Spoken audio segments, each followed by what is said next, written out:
Peggy 18.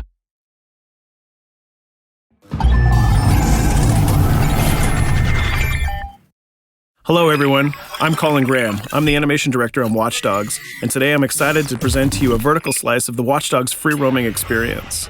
So actually, this is not a mission. Everything we're going to showcase today is completely systemic, and we're free to do as we please. We start off in the wards, the low-income district of our interpretation of Chicago. When creating the world of Watch Dogs, we wanted to stay true to the city and give a unique flavor to each and every neighborhood, not only in terms of the architecture, but also in terms of the people that you'll encounter and what is happening in their day-to-day lives. In the wards, you'll see working-class citizens, rusty cars, gang members, abandoned houses, and low-grade pawn shops. It's really not the kind of place that you're going to want to be alone after dark.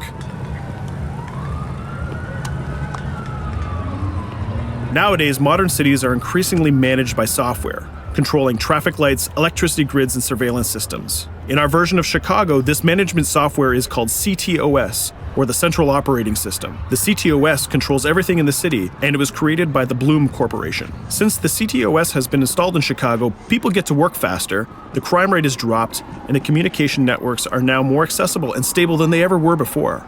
It goes without saying that if everything is connected, somebody able to take over the system would be extremely powerful. At this point in the game, we don't have control over this district's CTOS system. The icons that you see over people's head mean that we cannot hack into their mobile devices at the moment.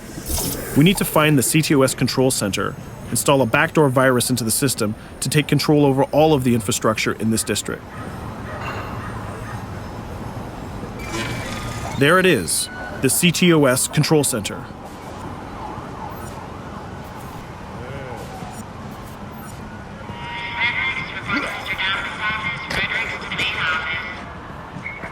Watch it. You're walking someplace you got no business. It's heavily guarded.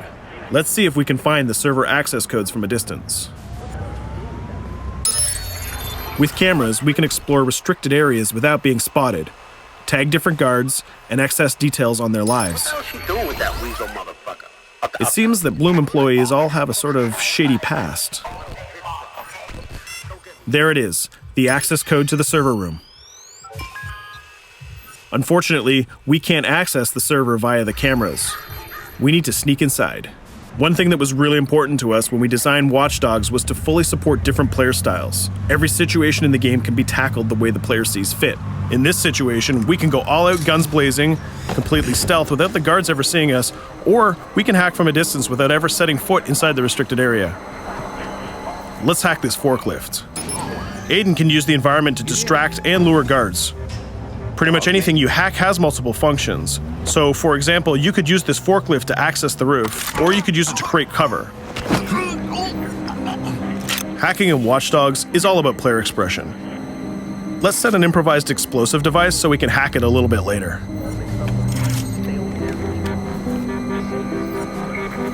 You'll also notice Aiden's low-profile stance. This indicates when the guards are unaware of our presence. We'll try to reach the upper level of the building to see if we can gain a vantage point over our opponents. Everything in the environment can be hacked, so we're going to make some dynamic cover. That's how you spend a day off. Some quality meat. We'll use this forklift to lure the guard towards our IED that we set earlier. Let's see how this plan unfolds. You're working them on.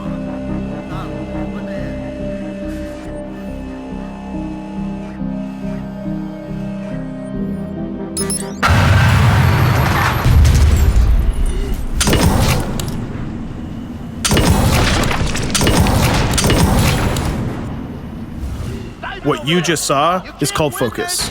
It represents Aiden's analysis capabilities and his quick reflexes. This gives the player more time to combine core game mechanics together, such as shooting, hacking, and driving, in order to handle more complicated situations.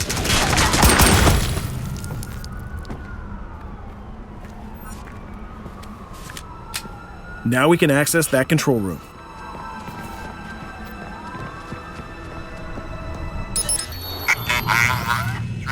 Drop 2, 5.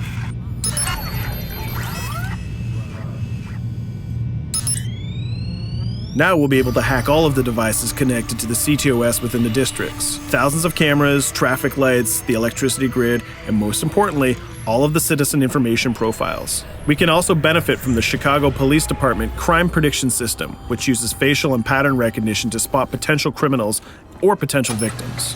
Since this is a pretty rough neighborhood, I'm pretty sure we're going to stumble on some suspected criminal activity pretty soon. And there it is. The system just pushed an alert of a potential crime. We can see the system trying to triangulate the location on our minimap. Take note, this isn't a mission. This can happen anywhere at any time. We've just spotted a potential victim. It's always up to the player if he wants to investigate or not, to take action or not. So let's see how this turns out. Yeah, you're right. Could I just...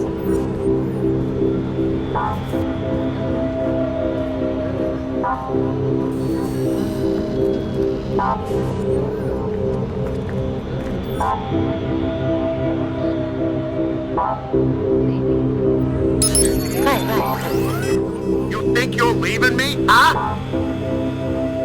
Jesus, I told you to stay away from me! You belong to me now. Get it? You better leave or I'll call the cops! I'll fucking kill you, goddammit. Get off! Yo! That was close. Good thing that we intervened. We managed to prevent the crime, but we triggered a chase. From here, the criminal's behavior is unpredictable. He can try to get away, shoot back at us, surrender, or call for backup.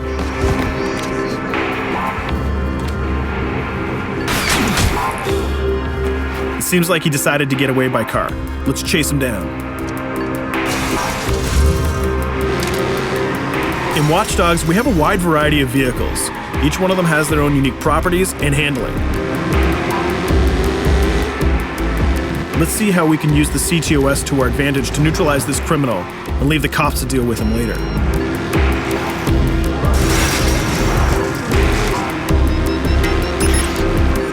The chase stops right here. Using the blockers usually reserved for the cops during interventions, we managed to stop this criminal without killing him. This gives us a reputation bonus. This system is at the core of the Watch Dogs experience. Depending on how we handle different situations in the game, the media and the citizens will have a different perception of our hero, whether he is a true vigilante or a reckless criminal. This will have repercussions throughout the game. Now, let's head for the Loop, the historical district of Chicago, where you're going to find the most iconic buildings in the city.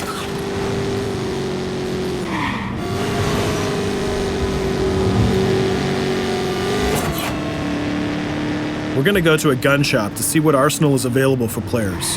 The economy is a big part of Watch Dogs.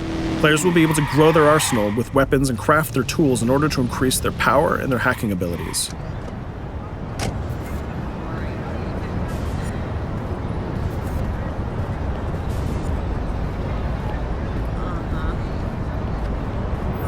No, it's okay.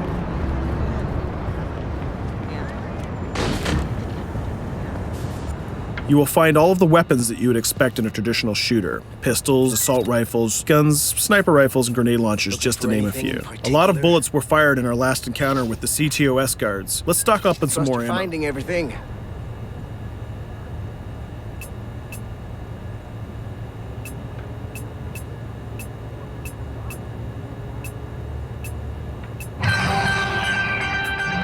As we mentioned earlier, the media keep track of your actions and the citizens are going to react according to the perception that they have of you. Here, the media is reporting a crime in which you are the #1 suspect. The gun shop owner recognized you and decided to trigger a silent alarm to notify the police. Copy that. Possible one suspect presumed armed and dangerous. Police are now trying to locate the source of the threat using the surveillance system in the city, represented by the yellow circles on the minimap. Come in, PH3.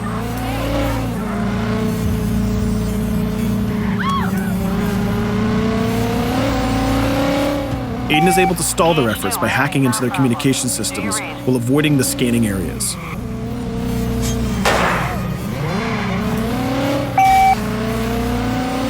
PH units, do you copy? Repeat, squad to all PH units. Once they've lost our trail, we can go back to our activities.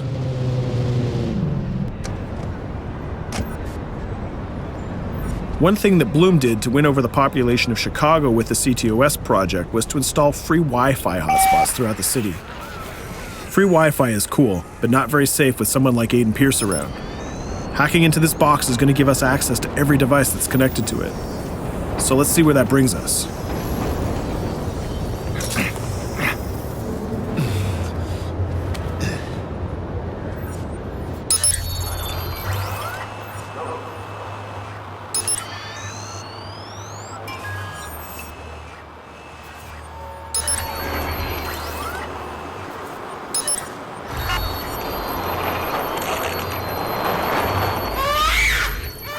We just hacked into the webcam of a laptop. It seems that we're in the apartment of a mother and we can hear her baby crying in the background.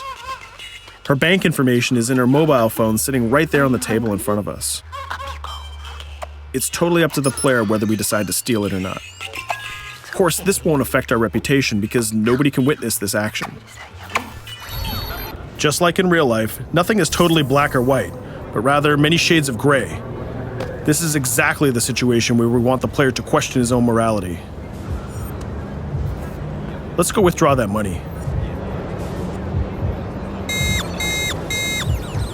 If you think that you're alone, think again. Aiden is not the only hacker in town. Someone's trying to install a backdoor virus on Aiden's phone in order to steal a portion of the information that he's gathered through the game so far. First, we're gonna have to reach the area where the signal is coming from.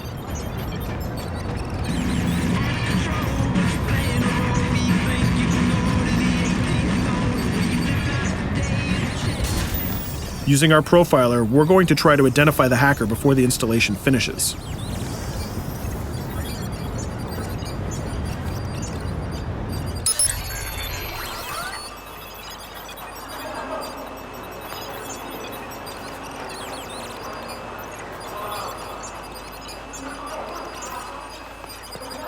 There he is.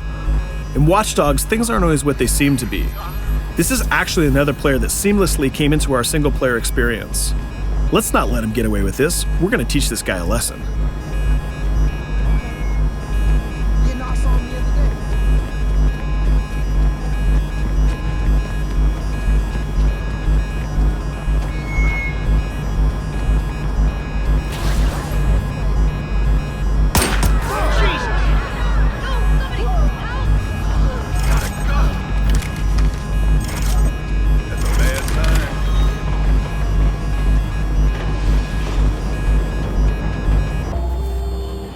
We stopped the hack, but the hacker managed to get away.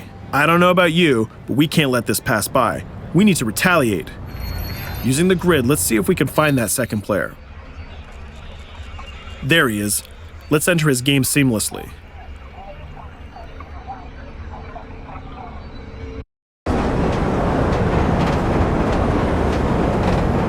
The second player is not yet aware of our presence. If we act carefully, he might think that we're one of the many NPCs in the city.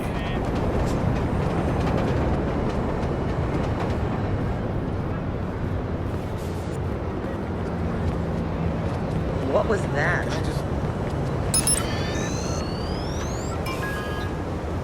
So let's find a place to hide and start hacking. What's going on?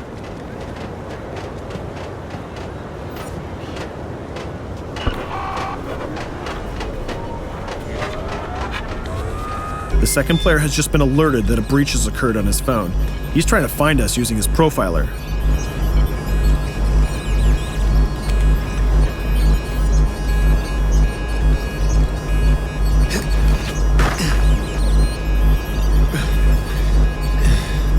He's dangerously close. Let's hide in the car. We're spotted. Let's get out of there.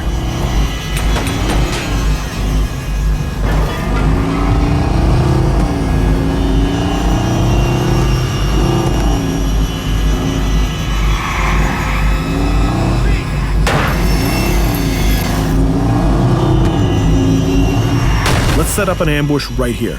By dragging the other player back here into the alley, we make sure that no civilians get hurt during the firefight. We didn't succeed in hacking the second player, but we did get a little bit of revenge. So that's what we have time for today. We hope you enjoyed our quick gameplay session. Stay tuned for more about Watch Dogs.